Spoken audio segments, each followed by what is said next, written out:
기도하시겠습니다. 하나님 아버지, 감사드립니다. 주께서 우리를 잊지 아니하시고 말씀의 자리로 우리를 인도하여 주심을 참으로 감사드립니다.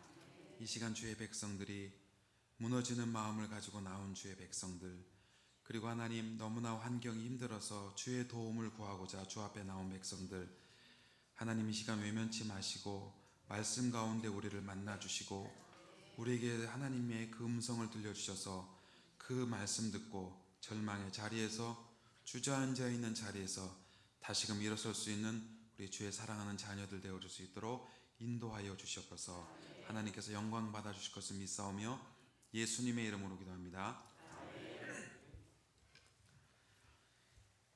모든 선교사들이 사랑하는 가족들과 그리고 조국을 뒤로 하고 선교지로 나갈 수 있는 이유가 있습니다.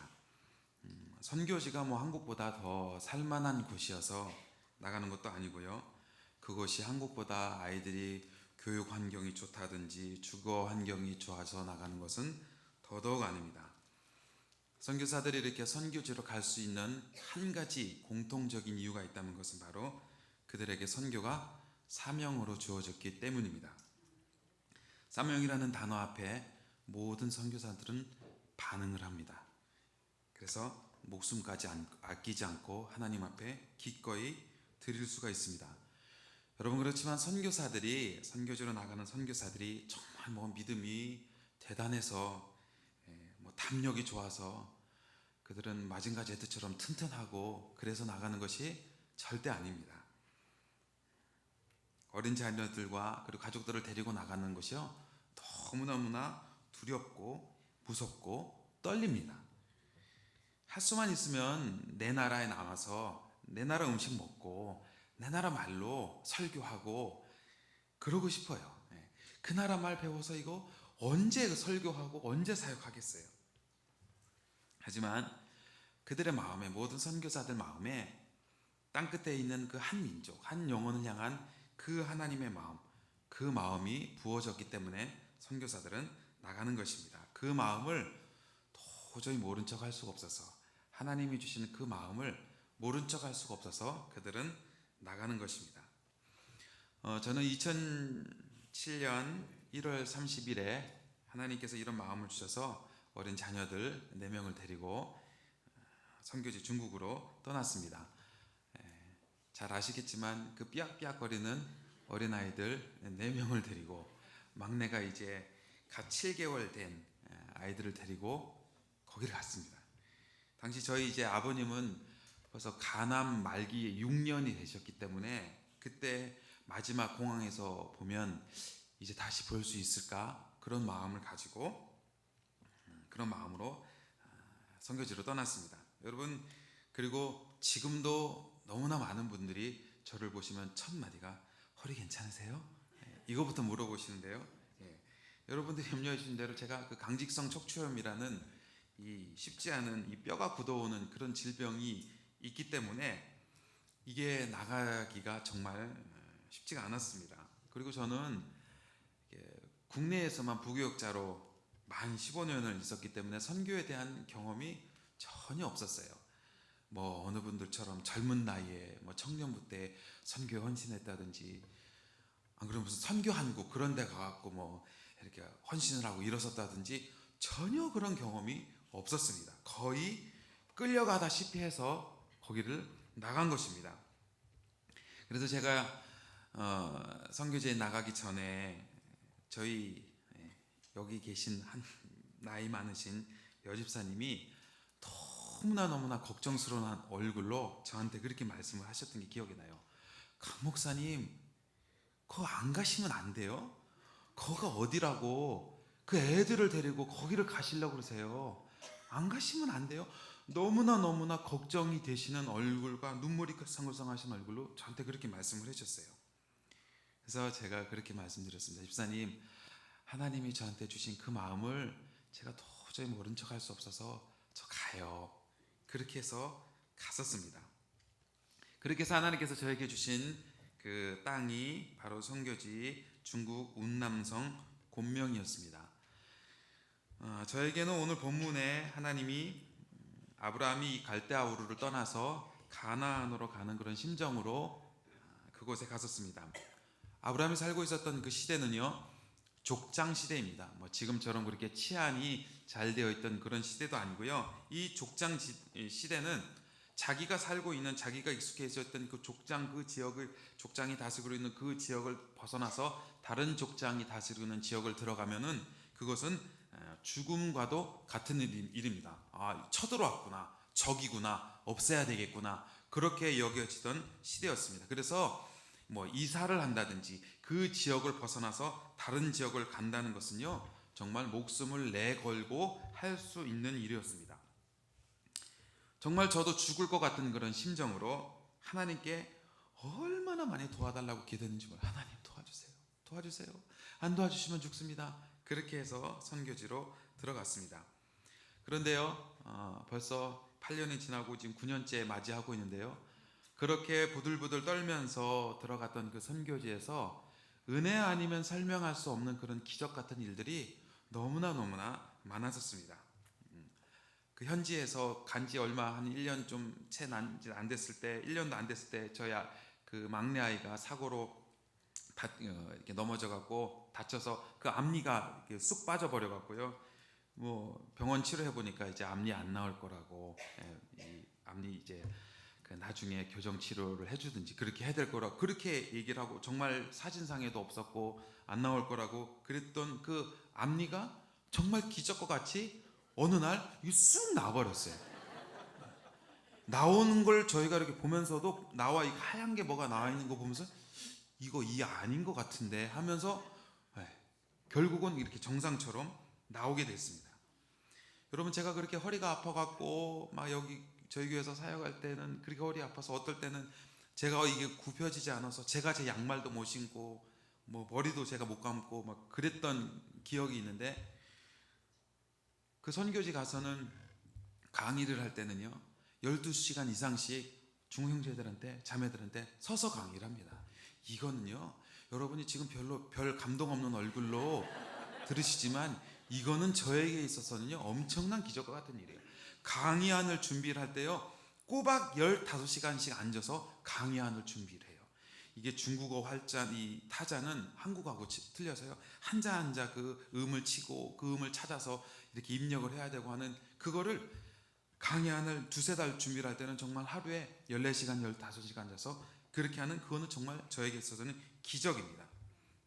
눈 덮인 그런 빙판 계곡에서 차가 이렇게 미끄러지고, 그리고 폭우로 엉망이 된 그 산길 옆에는 그 절벽이었던 그런 데서 차가 이렇게 돌면서도 떨어지지 않고 살아남은 것, 여러분 이런 게 기적 아닐까요? 저희가 사역을 하고 마치고 나오는 그 길, 이제 이렇게 마쳐서 이렇게 나오는 그 길에 공안이 신고를 받아서 그 길에서 저희하고 마주쳤어요. 그런데 이제 거기 있는 사역자가 우리 보고 그냥 가라고, 그렇게 해서 그 간발의 차이로 여러분 거기를 나올 수 있었어요. 저희 중국 선교사들에게는 한 가지 지령이 있습니다. 그건 뭐냐면 현장에서 잡히지 말아야 합니다. 현장에서 잡히면 이거는 애누리 없이 추방이에요. 뭐 선교사가 선교를 하다 그 현장에 잡히면, 그래서 어떻게 해서든 도망쳐야 되고 어떻게 해서든 나중에 잡히더라도 산 타고 막 이렇게, 뭐 실제로 그렇게 하신 선교사님도 계시고요. 그런데 그 간발의 차이로 그곳에 잡히지 않은 이런 기적들 너무나 많았습니다. 중국에서의 매 순간순간이 하나님의 도우심으로 살아갈 수가 있었습니다. 선교에 대해서 전혀 몰랐던 제가 그만큼까지 할 수 있었던 것은요 정말 하나님의 은혜였고요 하나님의 기적이었습니다. 팀에서 이렇게 같이 공동사역을 하고 있었던 그런 신학교를 해서 8년 동안 정말 많은 중국 현지 사역자들을 배출해 낼 수가 있었습니다. 개인적으로는 묘족이라는 그 산속에 사는, 우딩에 있는 산속에 사는 그런 교회들을, 7개 교회를 섬길 수가 있었습니다. 여러분, 우리 교회에서도 우리 장년부도 오셨었고 우리 중고등부 아이들도 왔었는데요, 여러분 그 산속이 어디라고요? 거기가 어디라고 거기를 들어가고 있겠어요?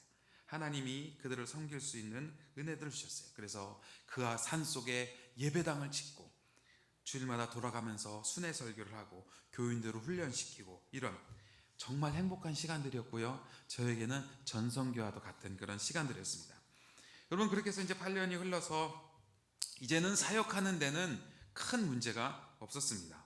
뭐 언어도 8년 정도 하니까요 되더라고요. 뭐 설교하고 뭐 하고 하는 데는 문제였고요. 외모도 거의 뭐 이제 중국 사람처럼 다 인정하시죠? 공항 내리면 사람들이 벌써 중국 사람을 알더라고요.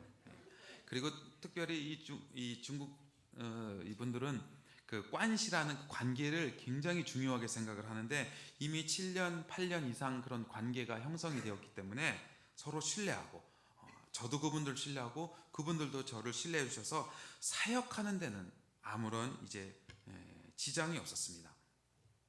그렇게 8년 동안 이제 준비하는 기간이었다면, 이제는 정말 힘차게 힘있게 마음껏 더 깊은 사역을 할 수가 있었던, 8년 동안 씨를 잘 뿌려놔서 이제는 잘 가꾸어서 열매를 거두면 되는 그런 이제 시간들로 기대를 가지고 있었습니다. 그러나 그건 제 생각이었습니다. 하나님 생각은 제 생각과 달랐습니다. 하나님은요, 오는 본문의 말씀을 가지고 저에게 강하게 도전을 하셨습니다. 믿음의 조상 아브라함이 갈대아 우르를 떠나서 가나안 땅으로 들어간 건 뭐 제가 목사인 제가 뭐 많이 설교했었던 그런 내용이었습니다. 그런데 이 본문을 통해서 하나님 저에게 새롭게 도전을 주셨어요. 아브라함은 그냥 갈대아 우르를 떠나서 그냥 가나안으로 바로 이렇게 쑥 들어간 것이 아니고요. 아브라함에게는 두 번의 부르심이 있었습니다. 첫 번째 부르심은 이제 그 아버지 데라가 주도가 돼서 목표는 같았었어요. 가나안으로 가라. 그런데 1차 부르심은 그 아버지 데라가 주도를 해서 떠났긴 떠났는데 그 갈대아 우르를 떠나서 하란이라는 곳에 머물렀습니다. 그리고 거기서 머물러 있을 때 하나님께서 다시 2차로 아브라함을 부르셔서 거기 있지 말고 가나안으로 가라고 말씀하셔서 그 2차의 부르심에 순종해서 아브라함이 가나안에 들어갈 수가 있었습니다. 제가 아브라함은요, 첫 번째는 자기의 어떤 주도적인 의지라기보다는 그저 아버지 따라서 우르를 떠났어요. 물론 가나안에 대한 그런 꿈은 있었죠. 그렇지만 도착한 곳은 하란이었고요. 그것도 쉽지 않은 여정이었습니다. 그 갈대아 우르에서 하란까지가 약 성경학자들은 1000km라고 얘기를 합니다. 1000km. 뭐 부산 왔다 갔다 해도 1000km가 안 되는 그 먼 거리를 뭐 그때 뭐 고속버스가 있었겠어요, 뭐 비행기가 있었겠어요. 그냥 약대 타고 걸어 가는 그 길 쉽지 않았어요. 그런데 하란이라는 곳에 도착을 해보니까요, 하란이 괜찮거든요. 그게 그 메소포타미아 문명이 발달된 그런 지역이었기 때문에 괜찮은 그런 지역이었습니다. 처음엔 힘들었지만 그래도 살만했었어요. 그래서 아브라함이 하란에 살기에는 부족함이 없었습니다. 그렇지만 하나님이 아브라함에게 주시고자 한 땅은 하란 땅이 아니었습니다. 가나안 땅이었습니다. 그래서 하나님 다시 그를 부르셨습니다. 여러분, 한번 정착하고 난 다음에 처음은 쉽지요. 다시 하려면 그 쉽지 않아요. 하란에서 이제 어느 정도 자리를 잡고 살려는 하나님 또 가라고 하신 거예요. 하란에서 가나안까지도 500km 이상이 되는 먼 거리였습니다. 먼 여정이었어요. 그런데 그곳에서 계기가 있었습니다. 바로 아버지 데라의 죽음이었습니다. 오늘 본문 32절에서는요 그렇게 이야기합니다. 데라는 나이가 205세가 되어 하란에서 죽었더라. 이것이 계기가 되어서 아브라함은 출발할 수가 있었습니다. 결단을 하고 하나님의 부르심에 순종해서 하나님의 땅 가나안 땅으로 갔던 것입니다. 이 말씀을 통해서 하나님은 저에게 중국 땅을 이제 떠날 것을 말씀하셨어요. 저에게도 이제 아브라함처럼 두 번의 부르심이라고 얘기할 수가 있었습니다. 근데 이게 쉽지 않았어요. 솔직히 여러분이니까 솔직히 말씀드리지만 왜 떠나야 되는지 모르겠어요. 아니 이제 이 정도 되면은 언어도 그렇고 뭐 얼마든지 사역을 할 수 있는데 왜 굳이 가야 되나? 남들은 한 번 가서 잘 사는데 뭘 이걸 두 번씩이나 이걸 가서 해야 되나? 정말 쉽지가 않았었어요. 저보고 가지 않아야 될 이유를 대라면 전 10가지도 더 될 수가 있었어요. 여러분, 그리고 저희 애들이 이미 다 컸기 때문에요. 뭐 고3, 고2, 중1, 뭐 우리 애들 좀 많잖아요. 초등학교 이렇게 막 초등학교, 중학교, 고등학교 애들이 다 있어서 얘는 이렇게 하면 이렇게 걸리고 쟤는 저렇게 하면 저렇게 걸리고 이게 쉽지가 않았었어요. 그런데요, 하나님은 저에게도 이 아브라함이 아버지 데라의 죽음이 어떤 확실한 계기가 있었던 것처럼 저에도 계기가 필요했습니다. 확실한 증거가 필요했습니다. 그래서 하나님은요, 확실한 증거들을 제 코앞에 이렇게 보여주기 시작했습니다. 하나님이 중국 쪽을 닫으셨고, 그리고 캄보디아 쪽을 열어주셨습니다. 몇 가지를 닫아주셨는데요. 첫 번째는 저희가 중국에서 사역을 했을 때 저희 팀장을 비롯해서 저희 팀원들이 추방을 당했어요. 저희 팀장님은 2013년에 가장 저희 팀의 구심점이셨던 팀장님이 19년 차 되셨던 선교사님이셨는데 추방을 당하셨습니다. 공안이 찾아와서 여권을 압수하고 다시 여권을 돌려줄 때는 3일의 기간밖에 없었어요. 3일 내에 다 정리를 하고 나가라고. 그래서 3일 만에 그 19년 사역하셨던 모든 일들을 다 정리를 하고 나가셨습니다. 그분의 리더십 중심으로 이렇게 모인 팀이었기 때문에 저희 팀으로서는요, 굉장히 큰 타격이었어요. 팀의 구심점이 사라졌던 겁니다. 그리고 이제 그 다음에 이어서 다음 팀장님이셨던 그분도 공안에 신고가 들어갔어요. 나중에 알고 보니까 같이 데리고 있던 중국 사역자가 신고했다고 그러더라고요. 거기 이름을 얘기를 해줘서. 그래서 이미 이분도 이제 그 종교회의 때 이름까지 거명이 됐기 때문에 어쩔 수 없었어요. 그래서 그분도 올 6월에 철수를 하셨습니다. 그러니까 다 이렇게 나오셨고, 곤명이라는 중국이라는 거기 분위기 자체가 15년 이상 된 선교사님들은 거의 다 추방이 되셨어요. 공항에서 입국 거부되셨고, 그리고 비자가 연장이 안 돼서 비자 발급 거부되셨고, 그렇게 다 되셨어요. 저는 좀 뭐 괜찮은 줄 알았어요. 그런데 제가 나와서 다시 교회 건축 마무리할 일이 있어서 들어가 봤는데요. 도착한 날 저녁부터 공안은 공안이더라고요. 어떻게 제 핸드폰 번호를 알았는지 제 핸드폰으로 전화가 와요. 옛날 너 살던 지역 파출소라고. 그래서 이제 왜 왔냐, 뭐 타러 왔냐, 누구 만나냐, 뭐 이런 거를 다 물어요. 그리고 그 다음에는 이제 공안국에서도 전화 오고, 그 다음에는 출입국 사무소에서 전화 오고, 그리고 뭐 너 어디서 자냐, 뭐 그래서 다 얘기를 했죠. 어느 호텔에서 산다고. 그러면 밤에 12시에 확인도 와요. 문 두드리고 정말 여기서 자는지 그렇게 해서. 그래서 나중에 또 불러서 이제 취조도 하고요. 누구 만났냐, 뭐 예전에 제가 뭐 이렇게 어디 이렇게 갔던데, 뭐 머물렀던데 이런 걸 다 알더라고요. 다 얘기를 하더라고요. 그래서 이제 알았죠. 나도 추방 대상자였구나. 나만 모르고 있었지. 공안들은 이미 다 알고 있었더라고요. 그래서 이렇게 추방되기 전에 그 막판에 하나님께서 내보내셨구나 알 수가 있었습니다. 또 한 가지는요, 저희 팀의 가장 주력 사역이라고 할 수 있었던 그런 신학교가 문을 닫게 됐어요.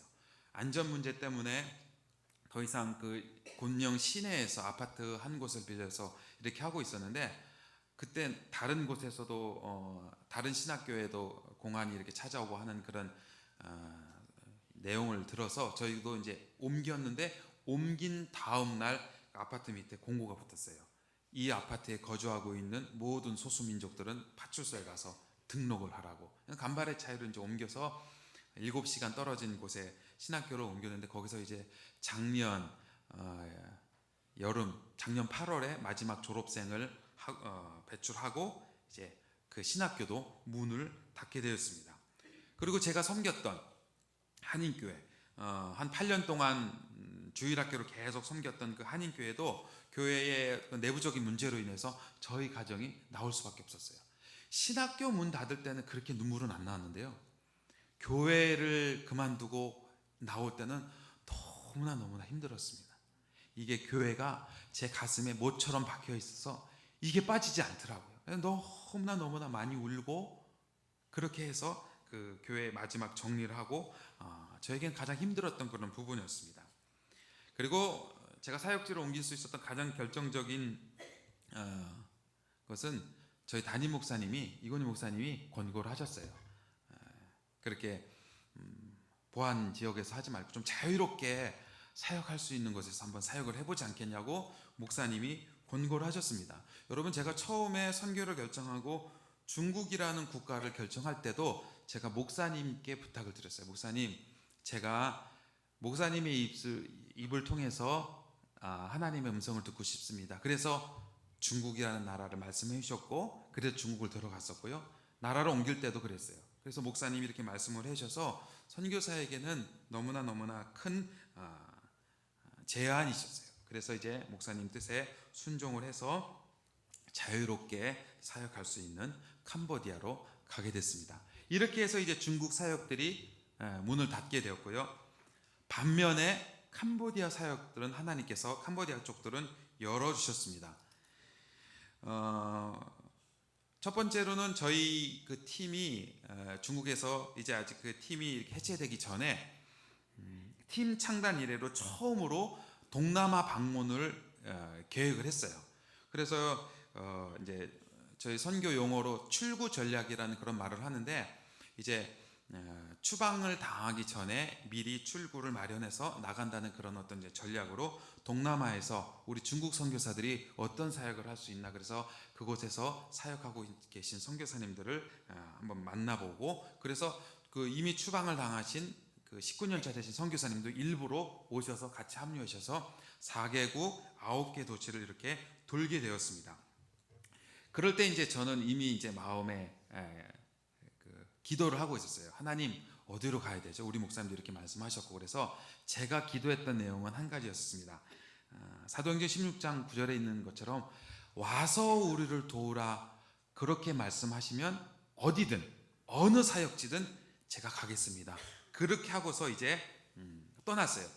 그런데 캄보디아에 다른, 이상하게 오시라고 할 것 같은데 말씀을 안 하셨어요. 다른 지역에서 다 말씀을 안 하시고, 이 캄보디아에서 그 GMS 1호 선교사님이 강 목사님 이리로 오세요.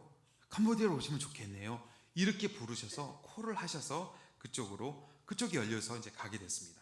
두 번째로는요, 캄보디아가 열렸던 것은 그 선교사님이 그냥 뭐 이렇게 뭐 기분이 내켜서 그냥 이렇게 하시는 게 아니고요. 이미 2년 전부터 사람을 같이 일할 동역자를 찾고 계셨다라고 그렇게 나중에 얘기를 해주셨습니다. 그 선교센터가 크게 있는데, 그 선교센터는요, 캄보디아 그 선교사님 전에 사역하시던 선교사님이 일가족이 프놈펜 공항에 도착을 하다가 비행기가 추락을 했어요. 그래서 일가족 4명이 다 순교했어요. 어린 자녀들, 유치원 다니는 두 자녀들과 함께 순교를 하셨는데, 그 선교사님이 선교 부지를 마련해 놓고 돌아가셨어요. 그래서 이 선교사님이 이제 그 19년 전에 가셔서 그 사역지를 인계하셔서, 같은 파송교회시거든요. 그래서 이제 후임으로 가셔서 그곳에서 이제 사역을 이제 하고 계셨고, 그리고 이제 이 선교사님이 이제 계속 같이 일할 선교사들을 위해서 이렇게 기도했다라고 한국 교회도 이미 기도 부탁을 드렸대요. 그래서 이렇게 좋은 선교사님 있으면 보내주세요. 같이 사역할 분이 있으면 보내주세요. 그래서 어떻게 기도하셨는데요? 물어보니까요, 한인교회 경험이 있는 그런 선교사였으면 좋겠다, 그렇게 기도를 하셨대요. 그리고 한국교회 부교육자 경험이 많은 그런 사역자를 위해서 기도했대요. 제가 보니까 저는 고명에서 8년 동안 한인교회도 했고 부교육자도 뭐 15년 했고, 그러니까 이게 분위기가 좀 이상하더라고요. 그러면서 여기는 또 선교지니까 그냥 신참 선교사가 오는 것보다 좀 선교지에 경험이 있는 선교사님이 왔으면 좋겠다고 기도하셨대요. 저는 이미 또 이제 8년 동안 선교지에 있었고요. 결정적인 건 그 센터 안에 한인교회도 있고 현지인 캄보디아인 예배도 드리는데, 어느 날 중국 사람들, 거기도 이제 중국 분들이 이제 많이 있어요. 중국 사람들이 와서 우리 중국어 예배를 좀 드려줬으면 좋겠다고 그렇게 얘기를 하셨대요. 근데 당신 주위에 보면 아무도 중국어를 하는 사람이 없대요. 그래서 기왕에 오는 김에 중국어도 좀 하실 수 있는 선교사님이 오시면 좋겠다라고 그렇게 기도 부탁을 하고 사모님하고 그렇게 기도를 하셨대요. 다 듣고 보니까 저더라고요. 그렇게 해서 하나님이 그렇게 선교사님의 기도 응답을 해주셨어요. 그리고 뭐 그것뿐만이 아니고요. 거기에 캄보디아에 계셨던 그 GMS 지부가 저희가 가기 전에 훨씬 전에 곤명을 방문하기로 그 파송 그 추방당하신 선교사님하고 얘기가 되셨어요. 같은 이게 동기분이시라. 그래서 한번 중국을 가보고 싶은데 이렇게 해서 연결이 된 것이 하필 또 저희 지부였어요. 하필 저희 지부였고, 그리고 또 오신다고 하시는 그 주간에 하필 다른 선교사님은 다 사역이 계셨어요. 강의가 계셨고 시골 들어가셨고 뭐 어디 뭐 수업이 있었고, 하필 저만 스케줄이 아무 잡히지 않은. 그래서 이제 뭐 오셨으니까 당연히 이제 그 공항부터 시작하고 한 주일 동안 쭉 다니면서 같이 이렇게 이제 교제를 나눴더니 이제 그분들이 뭐 나중에 제가 그 프놈펜 쪽으로 가겠습니다. 어떻게 생각하세요? 거기 그 지부에서 이렇게 회의를 했더니 만장일치로 통과가 됐다고 저한테 그렇게 얘기해 주셨어요. 이게 여러분 쉽지 않거든요. 이렇게 외부에서 다른 선교사들, 그것도 신참도 아니고 이렇게 뭐 몇 년 이상 되신 선교사님 오실 때 다른 지부에서 쉽게 받아주지가 않아요. 제일 마지막은요, 그 예수생명학교라는 그런 학교를 운영하시는 그 현 선교사님, 현 목사님이 계시는데, 그 목사님을 통해서 저희가 이제 고명에서 저희 팀이 몇 년 전부터 교육을 받았었어요. 그래서 한 번씩 오셔서 한 주간, 두 주간 정도 이렇게 집중 훈련을 받기를 이제 몇 차례를 했었고, 저 같은 경우는 개인적으로 그 저희 신학교 내에서 그 교재를 가지고 우리 현지 중국 친구들한테 가르치기도 했었고, 그렇게 해서 이제 그런 교재를 나누고 있었는데, 저희 팀보다 훨씬 전에 그 캄보디아에서 거기는 가보니까 아예 예수 생명 학교가 있더라고요. 그 선교사님 그 센터 내에서 이 학교를 하고 계셨어요. 그래서 이제 저는 몰랐는데 그분은 이미 저희보다 훨씬 더 10년 전 이상부터 알고 계셨던 분인데, 이분이 이제 제가 프놈펜 다녀가고 난 다음에 오라고, 그럼 강 목사님 오시라고 얘기는 해놨어요. 근데 사실은 저도 처음 보는 분이었거든요. 저를 오라고 하시는 분을. 그러니까 그분도 저를 잘 모르고 저도 그분은 잘 모르는데, 근데 어쨌든 오라고, 이쪽으로 오라고 얘기를 해놓고 나니까 이분이 약간 이제 불안하신 거예요.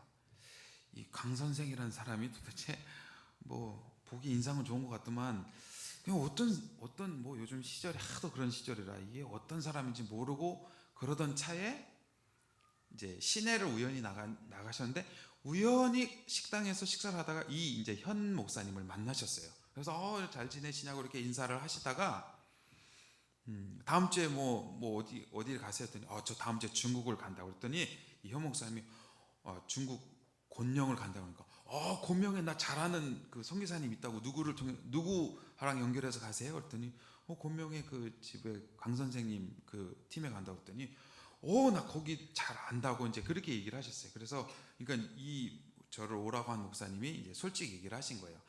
사실은 이러이러해서 그분을 우리 이쪽으로 캄보디아로 오라고 얘기는 해놨는데 내가 그분에 대해서 아는 바가 하나도 없다고.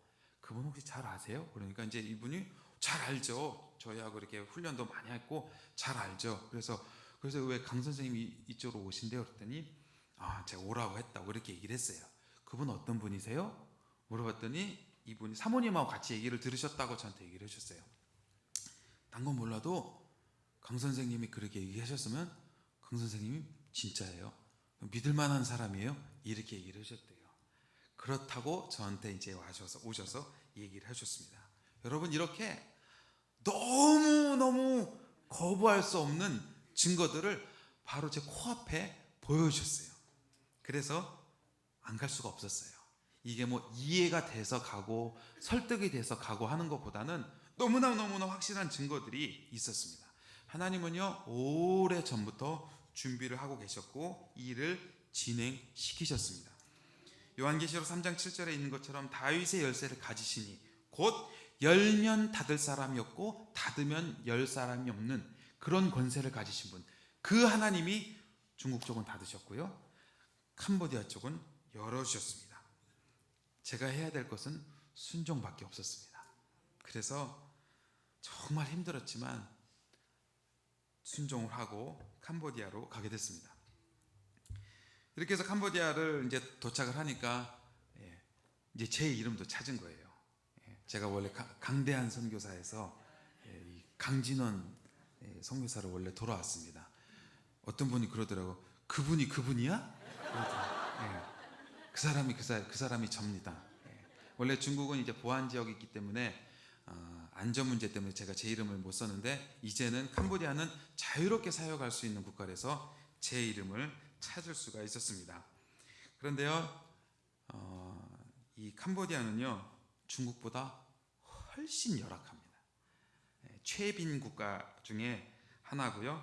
정착이 그렇게 생각보다 쉽지 않더라고요. 여러분 우선 날씨가요 무지하게 덥습니다. 얼마나 더워요? 이렇게 여러분들이 물어보시는데 하여튼 무지하게 덥다는 것만 아시면 돼요. 아침에 제가 떠나올 때도 그날이 35도였었어요.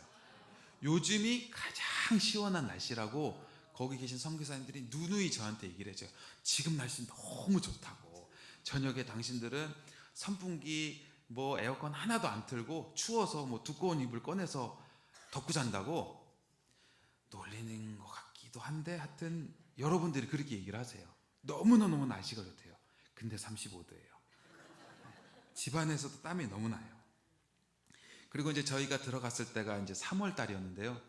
3월 달이 1년 중에 최고로 더울 때예요. 3, 4, 5월. 여러분 혹시 기억을 하실지 모르겠지만 올 여름이 동남아가 얼마나 더웠냐면요. 인도가 50도까지 올라갔어요. 그래서 사망자가 뭐 나오고 그랬거든요. 동남아 뭐 거기 계신 10몇 년 계신 분들이 여러 분 그러시더라고. 올해가 유난히 덥다고. 안 그래도 더워 죽겠는데 옆에서 이상하지? 올해가 왜 이렇게 덥지? 유난히 덥네? 그런 말씀을 너무 많이 해주셨어요. 죽는 줄 알았어요. 하여튼 너무 더워서. 그리고요 중국보다 물가도 너무 비싸요. 집세 저는 솔직히 캄보디아가 뭐 비싸봤자 얼마나 비쌀래나 생각을 했더니요 집세부터 시작해서 중국보다 훨씬 비싸요. 그리고 중국은 여러분이 잘 아시는 대로 메이드 인 차이나가 있잖아요. 뭐 시장 가면 뭐 까르푸, 월마트 이런데 싼 물건 많거든요. 근데 캄보디아는 아직 자기네 나라가 공산품을 생산할 만한 능력이 없어요. 그리고 날씨도 너무 덥기 때문에 채소나 이런 것도 잘 이렇게 자라지 않습니다. 여러분 무가 한국의 무가 얼마나 좋아요, 그렇죠? 그 무가요 그냥 오이만 해요. 조금 더 크면 가지 정도만 하고 그래요. 그러니까 너무 더우니까 이게 땅에 열이 많아서 그런 채소들이 잘 자라지 않습니다. 그러니까 무조건 베트남에서 수입하고 뭐 다른 나라에서 수입하고 뭐 가보니까 한국 물건도 엄청 많더라고요. 새우깡부터 시작해갖고요 없는 게 없어요. 그 중국은 자기네 게 많으니까 그렇게 수입을 많이 안 하거든요. 그래서 이런 물가들이 훨씬 더 비쌌어요. 그리고요 캄보디아 언어는요 정말 사람을 시험 들게 만들어요. 거기 계신 분이 한 분이 그러더라고요. 세계에 배우기 어려운 10대 언어 중에 하나가 캄보디아라고 인터넷 사이트에 떴다고 그거 아니냐고 그렇게 얘기를 해주더라고요. 너무너무 생소한 그런 단어니까요 이게 정말 쉽지 않더라고요.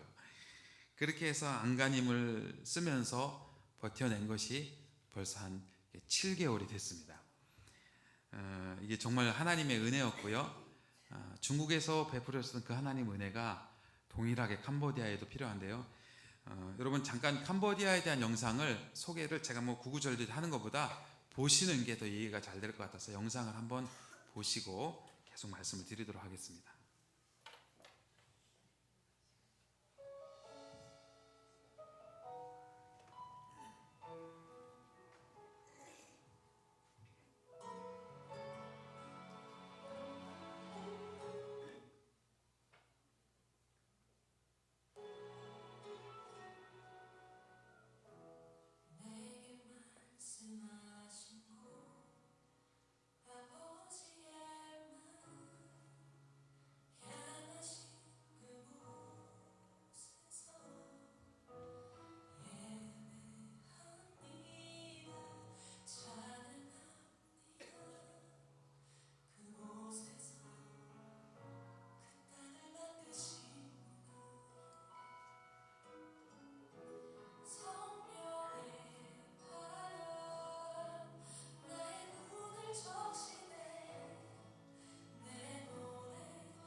캄보디아가 이렇습니다. 지금 저는 제가 얼굴이 안 탄 이유가요. 캄보디아가 시원해서 안 탄 게 아니고요. 지금은 푸놈펜 왕립대학교에서 캄보디아를 열심히 하고 있기 때문에 시골에 들어갈 일이 없어서 얼굴이 안 탄 것입니다. 아직까지도 복음이 많이 필요한 불교 국가에서 국민의 98%가 불교도인 그런 이 캄보디아 땅에요. 복음이 너무나 필요합니다. 여러분은 선교를 뭐라고 생각을 하세요? 선교는요, 버티는 겁니다. 천개의 심장이라는 책을 쓴 그 이지원 선교사님이 그렇게 책에서 이야기를 했습니다. 선교사가 해야 될 일, 그거는 선교지에서 잘 버티는 거라고요. 하나님이 씹어놓으신 그 땅, 우리에게 사명으로 주어진 그 땅에서 잘 버텨내는 것이 선교입니다. 여러분, 이걸 잘 설명해 주는 구절이 이사야서 6장 13절이라고 저는 생각이 되는데요. 밤나무와 상수리나무가 배임을 당하여도 그 그루터기는 남아있는 것 같이 거룩한 씨가 이 땅에 그루터기니라. 여러분, 모두 다 배임을 당했지만 남아있는 그루터기, 여러분 밑둥만 남아있는 그루터기가 뭐 보기 좋겠어요? 줄기도 없고 기둥도 없고 잎도 없고 열매도 없지만, 그렇지만 그곳에 남아서서 그 자리를 지키고 있을 때 결국은 거룩한 씨가 될 것이라고 성경은 이야기를 해주고 있습니다. 여러분, 오히려요, 잎들이 화려하고 열매가 무성할 때는 오히려 버티기 쉽습니다. 할만하거든요. 재미있거든요. 더 힘든 것은, 정말 어려운 것은 이렇게 이파리가 다 떨어지고 초라하게 그 밑둥만 남아있는 모습으로 그 자리를 버텨내는 것이 훨씬 더 어렵고 주님의 도움이 필요합니다. 여러분, 선교지로 부름을 받은 저만 그렇습니까? 아닙니다. 하나님은요, 여러분 각자 한 사람 한 사람에게도 사명으로 자리를 허락하신 것들이 있습니다. 여러분 가정이 그렇고요. 여러분을 힘들게 하는 자녀, 남편, 배우자, 부모님, 다 여러분 사명이에요. 여러분 직장과 학교와 그리고 우리가 다니는 모든 교회, 이것들이 사명으로 이야기를 할 수가 있습니다. 기도를 해도 그렇게 기도를 해도 바뀌지 않은, 고쳐지지 않은, 나아지지 않은 내 몸에 있는 질병, 바뀌어지지 않은 가난이 여러분에게 사명일 수가 있다는 것입니다. 여러분을 그렇게 힘들게 하는 그런 문제 때문에 여러분들이 초라해질지는 모르지만, 다른 사람들 눈에 볼 때 여러분들이 초라해질지 모르지만, 여러분요, 그곳에 심기어진 그루터기입니다. 우리가 해야 될 건요, 잘 버텨내는 것입니다. 화려해지지 않아도 좋아요. 여러분, 열매 없어도 괜찮아요. 그거는 나중에 하나님 앞에 설 때 주님이 아십니다. 주님이 하실 일이에요. 지금은 버틸 때입니다. 제가 이런 마음을 가지고 캄보디아에 있었는데요, 어느 날 저희 아내는 그 언어 공부하고 나오다 뚝뚝이를 타고 오는데 그냥 울어요. 힘들다고, 너무 덥다고, 글씨 너무 어렵다고. 그럴 때 어느 분이 이제 영화를 하나를 주셔서 영화를 이렇게 보는데 마지막 그 장면이 저하고 너무 비슷해서요, 너무 많이 울었어요. 여러분, 그 국제시장이라는 그런 영화 혹시 보셨는지 모르겠는데요, 한국 계신 분 다 보셨나요? 예. 선교사도 가끔 영화는 봐요. 예. 근데 맨 마지막에 그 황정민이 그 아버지 사진을 보면서 하는 그 대사, 예.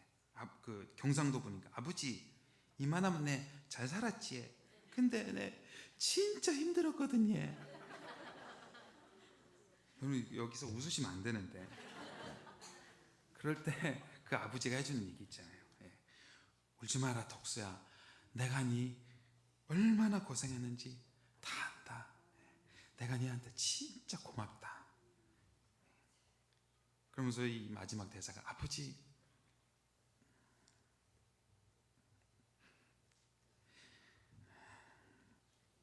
진짜 보고 싶었습니다.